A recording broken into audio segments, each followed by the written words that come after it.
Сәлем достар, бүгін сіздерге Нархоз атты киноның қазақша негізгі желісін айтатын боламыз. Сіздермен бірге Әлішер арнасы. Ал сіздер видео басталмаса бұрын арнаға тіркеліп, осы видеоны бағалап кетіңіздер. Ал біз видеомызды бастаймыз. Клей есімді адамға операция жасауға тура келеді, себебі оның жүрегі қатты ауыратын болған. Және дәрігерлер операция алдында оған сен тірі қалуыңа шанс аз деген. Және сол кезде сол Клейдің анасы өте жақсы дәрігер табады, бірақ та Клей ол дәрігер емес, оның досы Джекті операция жасағанын қалады. Және операция алдында Клей не істерін білмей іші пысқан соң өзінің қызы Сэмге үйленеді, және соның атына барлық үйін, барлық байлығын жазып қояды. О май гад, мына балам бас жасамайды екен ғой.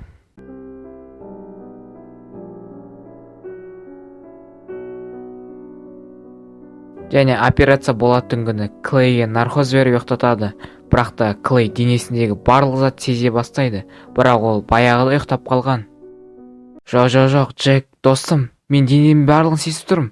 Сендер мен дауысын естіп тұрған жоқсыңдар ма? Қатты ауырып жатыр.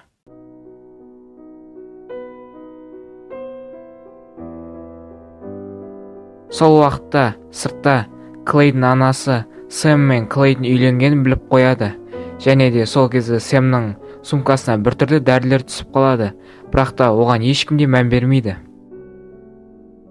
Осы кезде Клейдің де жүрегі келеді. Сол кезде досы Джек дәрігердің біреуін шығарып жібереді де қалғандарына: біздің операцияны біреу біліп қоймау керек, сондықтан да тезірек Клейді өлтіріп тастайық дейді.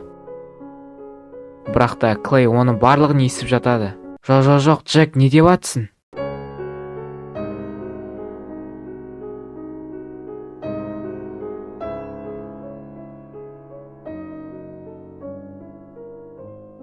Сол кезде Клей қатты қорқып кетіп өзінің денесінен шығып кетеді және қасындағы дәрігерлерге айқайлайды, бірақ ешқайсысы ештеңені естімейді.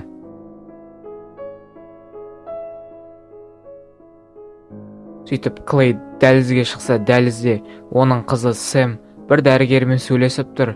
Сосын олардың әңгіме барысында Клей, яғни осы операцияға байланысты Сэмнің де қатысы бар екенін біліп қояды, яғни Сэм де ол Клейді өлтіргісі келді.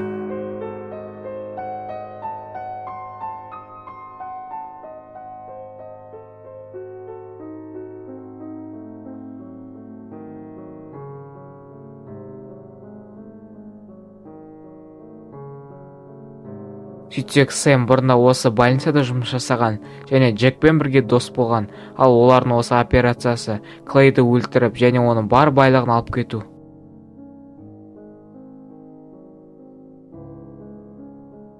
Йо-майо, адамдар ақша үшін не істемей жатыр. Сол кезде Сэм шыдамай барып Клейдің жүрегіне уды апарып егіп жібереді. Сол кезде Клей ол уды сезінеді. Сөйтіп Клейдің жүрегі тоқтап қалады. Сол кезде іштегі дәрігер сыртқа Клейдің анасына шығып, жаман жаңалықты айтады.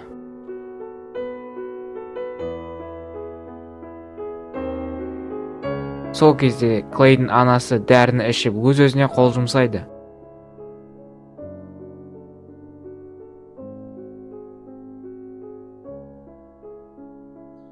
Анасы неге өз-өзін өлтірді десеңіздер, ол өзінің жүрегін баласына бергісі келіп өзі өліп қалады.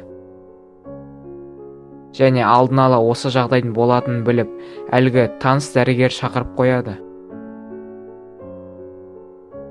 Сол кезде таныс дәрігер Клейдің жүрегіне операция жасайды. Ал сол кезде Сэм мен Джек, басқа да дәрігерлер полицияларға ұсталып қалады. Сосын жаңағы дәрігер Клейдің жүрегін енеп шығады, және де операция сәтті аяқталып, Клей орнынан тұрады.